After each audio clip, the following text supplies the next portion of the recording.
खुलुमबाय जोंहा दाख्लैयो गलाघाट दिगलगन्जा गामि जेम्स दैमारि आरो जोंहानि बिनानाव अनजिमा बसुमतारी जा जाथाय जानानै थांबाय बे जाथायाव फाथैलाइ बिसिनायबो जाबाय बेयाव गंनै गामिजों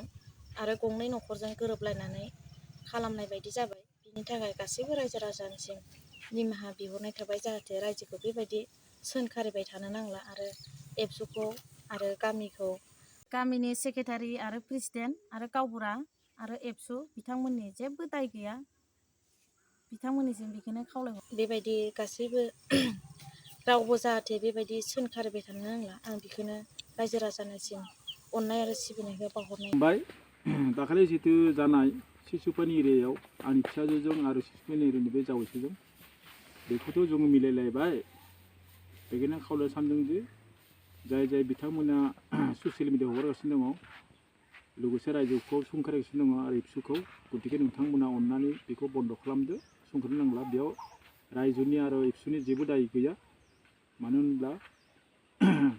दिनै बे जावैसोसिम दायमोन बेनिखायनो जोङो